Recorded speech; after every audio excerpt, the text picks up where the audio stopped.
is the spring of 1918. World War I is blazing across Europe with a violence mankind has never known before.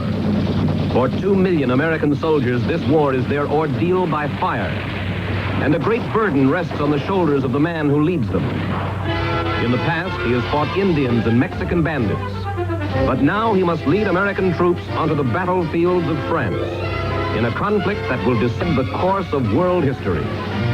His name is John J. Pershing, and this is his biography.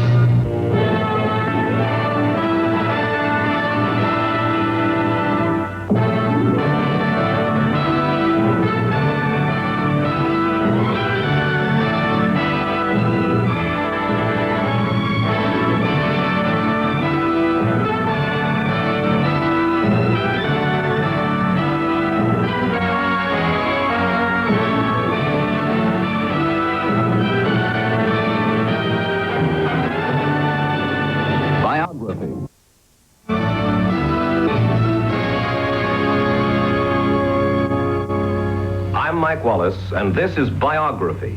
Our story, General of the Army's John J. Pershing. Only one other man has ever held that rank, George Washington. But the men of Pershing's army gave him a less official, though no less telling title. They called him Blackjack because he was a soldier by the book, a trait that won him the respect and admiration of his men, though rarely their deepest affection. It was this very toughness and Pershing's rigid independence which helped to shape the modern American army, helped make the United States the leading military power of our century. This is the AEF, the American Expeditionary Force, the United States Army of World War I. It grew from a ragged, poorly equipped standing army into a mighty legion of citizen soldiers. One man prepared them for combat. One man sent them into battle. He was John J. Pershing, the only six-star general in modern history. Yet in the beginning, he had not wanted to become a soldier. This is Laclede, Missouri, where John Joseph Pershing is born on September 13th, 1860. He grows up in the rolling countryside of northern Missouri. Throughout his life, he will think of America in terms of these rich, fertile fields where he spends his boyhood. Young John is the first of 9 Pershing children. From his parents, he inherits the strong moral fiber of pioneer settlers, their respect for the Bible and their love of the land. When his father's store fails, John takes up farming to support the family. But he already has his heart set on another career. He dreams of becoming a lawyer.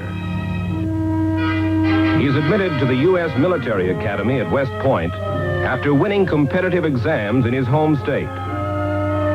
West Point for him is a stepping stone to a career in law, a golden opportunity for a free education.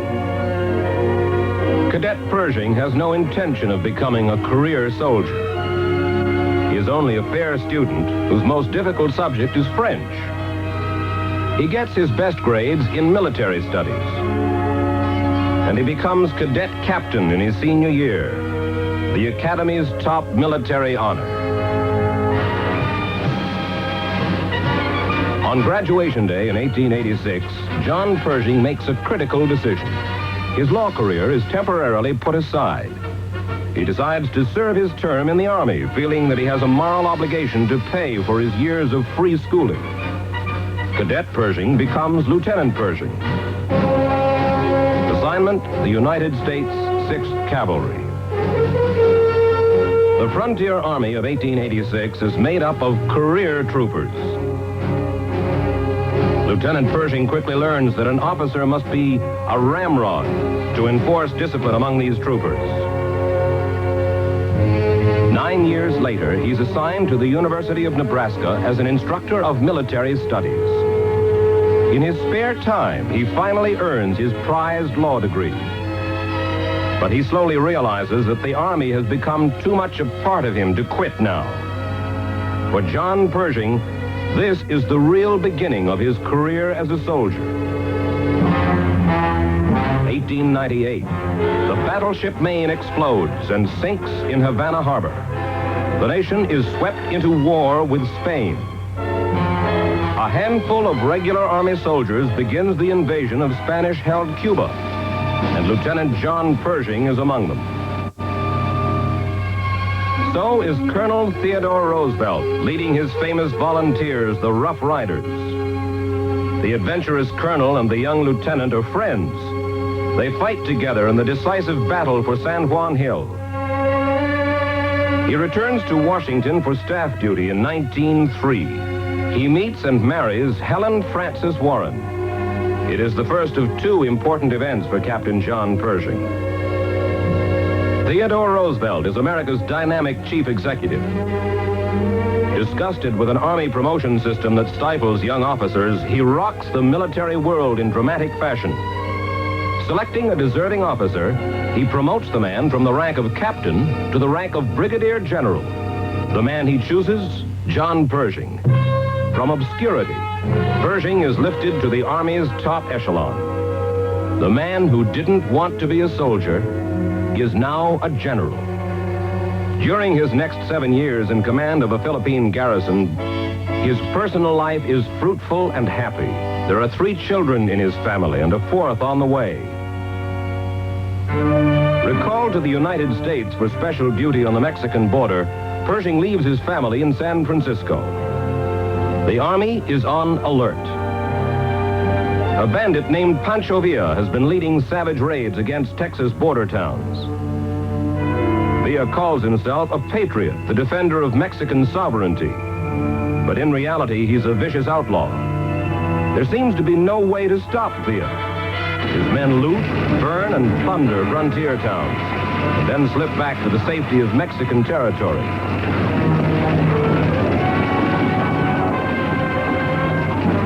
General Pershing can only stand by and wait for orders to follow Villa across the border. Meanwhile, he's found a home for his family.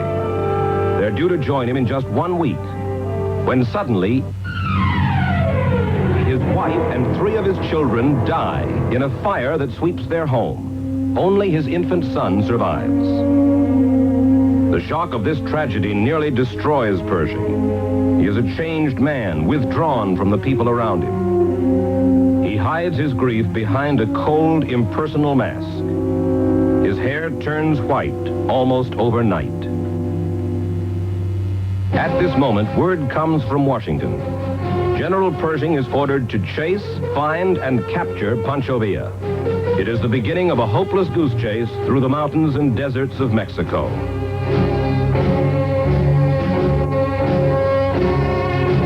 Finally, on January 30th, 1917, Washington calls off the campaign. Pershing and his men are ordered home. There is a new kind of war raging in Europe. A war of tanks, planes, poison gas, machine guns, and long-range cannon. Watching his men, Pershing knows the American Army is far behind the times. Its equipment and training methods date back to the Civil War. But on April 6, 1917, President Woodrow Wilson signs America's declaration of war. Recruits come from New England and the far west, from Dixie and the border states, in every shape, in all sizes. This is the beginning of a brand new army.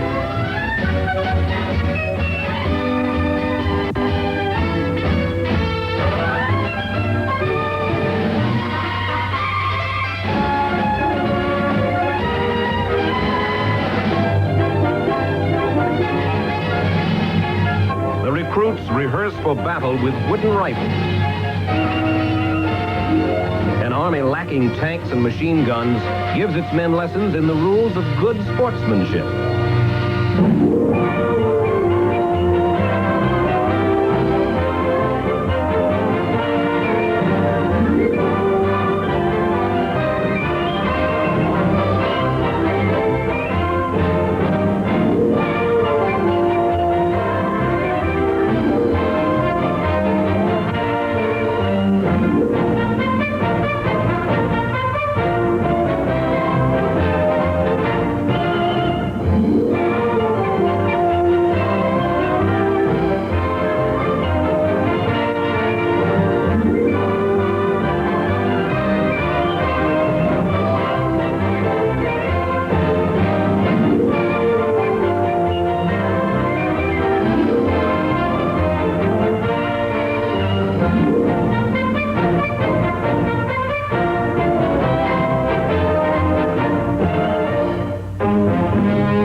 training camps a proud but inexperienced fighting force.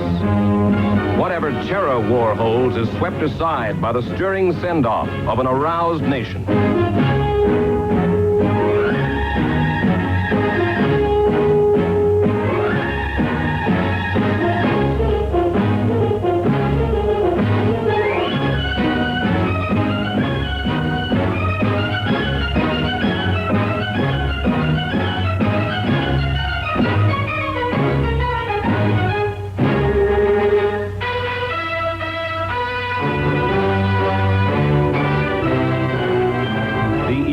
Responsibility of commanding this American expeditionary force is entrusted to Major General John Pershing. No other officer was ever given more responsibility than this general. The lives of 2 million men, the future of the United States, rests on his ability, his judgment. For John Pershing, the great adventure begins.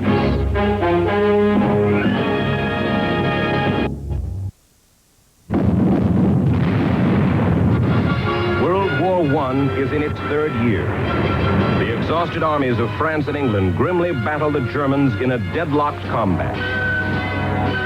Allied troops are drained of the will to fight, and so they hold the line, protecting Paris and the English Channel.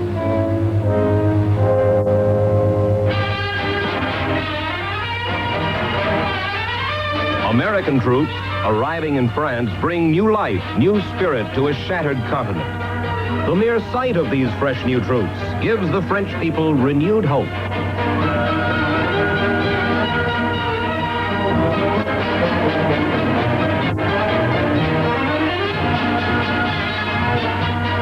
A simple statement is made, but it echoes across all of France.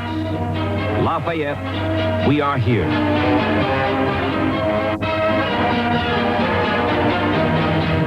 The British and French high commands, however, welcome Pershing with restraint. His troops are unknown quantities, and their effectiveness in this war is doubtful. The English and the French give Pershing to understand that this is their war, to be fought as they plan it. Marshal Foch, Supreme Allied Commander, wants American troops used only as replacements for the French army. Politely but firmly, Pershing opposes the Allied leaders. The American army will fight, he says, as a separate and distinct unit under American command. He must gamble that France and England can hold out until enough Americans can be properly trained for combat. Pershing's first battle has taken place in the dangerous jungles of European diplomacy. While General Pershing buys time at the conference table, his men train in the fields. Doughboys by the thousands are exposed to the tactics of trench war.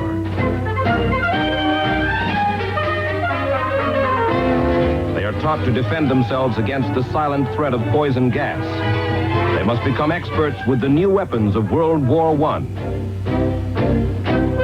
During the training, Pershing seems to be everywhere at once, snapping out orders, correcting faults, demanding perfection. They call him Blackjack, a driving taskmaster, constantly setting higher and higher standards. To the citizen soldiers, he's a remote figure sweeping by in a staff car. But if he doesn't win their affection, he inspires their confidence. He is a source of strength to an entire army. March 21st, 1918, the greatest crisis of World War I begins. The German army has launched the spring offensive along a 40-mile front. 200 German divisions move forward under cover of a massive artillery barrage.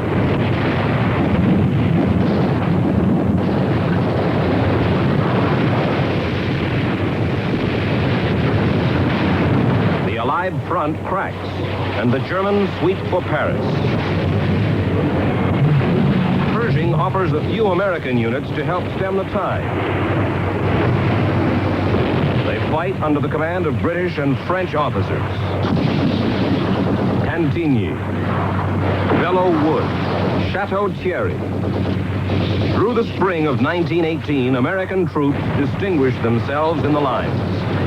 Fighting with the French and British units, they shatter the German offensive, stop it dead in its tracks.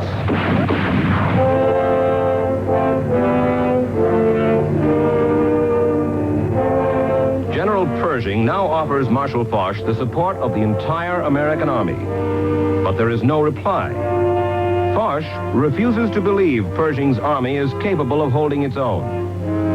He still wants piecemeal replacement of French and British troops by American units.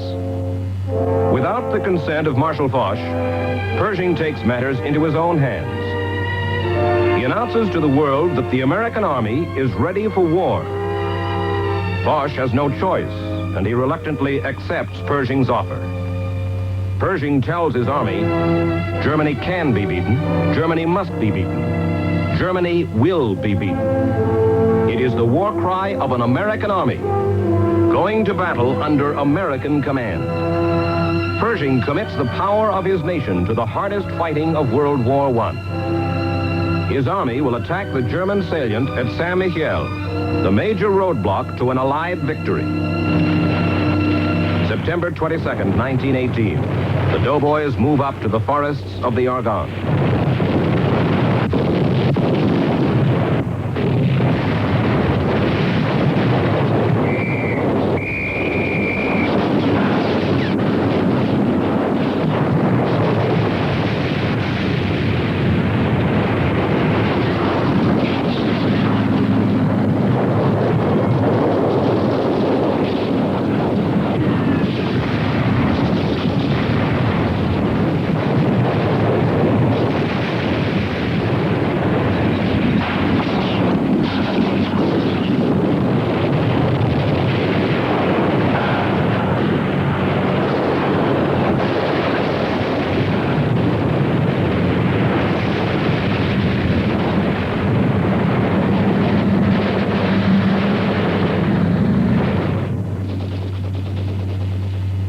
On November 11th, 1918, the doughboys receive word that the war to end all wars is over.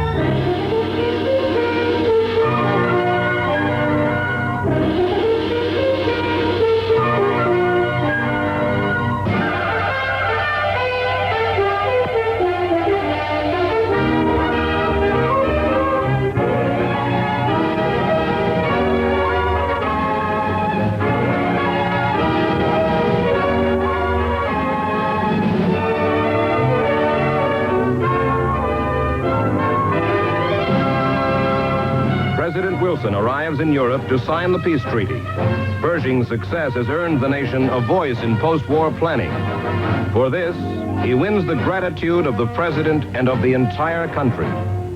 He has proven America's strength and given the United States a powerful hand in world affairs. Black Jack Pershing is going home, and he says a last goodbye to Marshal Foch.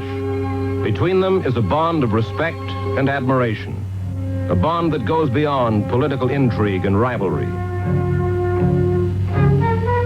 They have shared the great adventure. Sailing to the States, Pershing learns the most gratifying of all tributes has been given him. He has been named General of the Armies, the first man to hold that rank since George Washington. He relaxes for the first time in 5 years. He even clowns with his staff. As far as America is concerned, World War I is John Pershing's personal victory, and Americans are eager to shower him with the acclaim he richly deserves.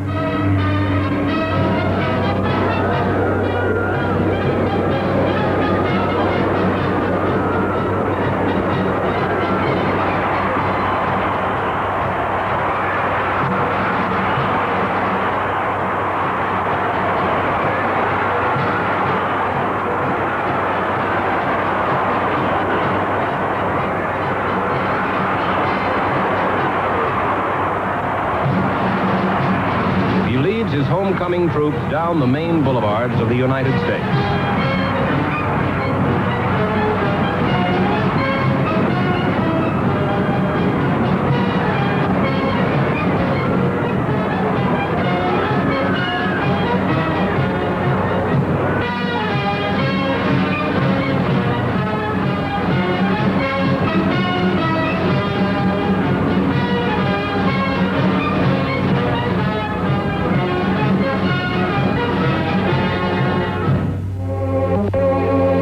his 64th birthday, September 13th, 1924, General Pershing retires from active duty.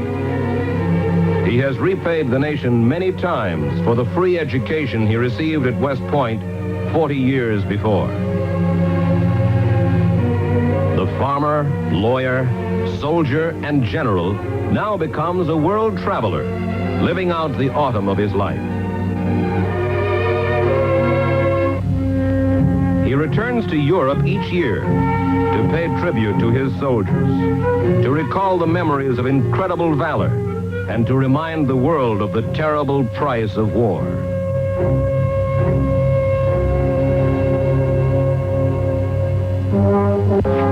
At home, he makes his name and his services available to charities and special causes. Even now, his words are laced with the language of a soldier. This is a wonderful program. I am sure that you will soon have the enemy in full retreat. And I'm very happy to buy my share of the ammunition to make war against this dreadful disease of tuberculosis. There is an old rivalry between John Pershing and photographers. He dislikes the constant posing. In answer to official requests, he says, "To hell with the War Department. I don't like having my picture taken." But on rare occasions, like his 79th birthday, he sometimes relents. In 1938, ominous clouds of another world war are forming, and Pershing carries his message of preparedness to the country. Reassuring. Loyal citizens cannot shut their eyes to the possibility of war, and while making the most earnest efforts to preserve peace in the world, they owe it to all that is sacred to us to make ample preparation against an evil day. In these troubled times, a retired general of the armies can only lend vocal support. May 1940, President Roosevelt calls General Pershing to the White House. He is awarded the Distinguished Service Cross by a grateful nation for his lifelong service. He earnestly offers his services once again, and the president replies, "Pershing, you're magnificent." But younger men must fight this war. There is no place for an aging general.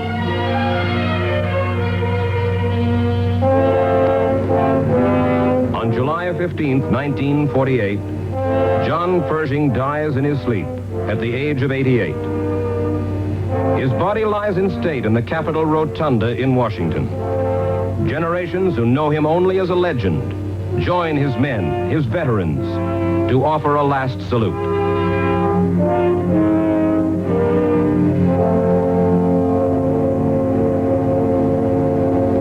General Dwight Eisenhower and General Omar Bradley lead the funeral procession through Washington's rain-swept streets.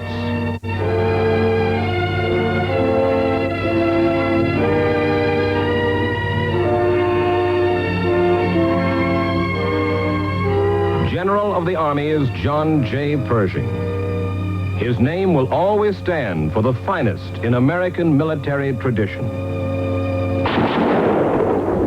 An ironic epitaph for the man who never wanted to become a soldier.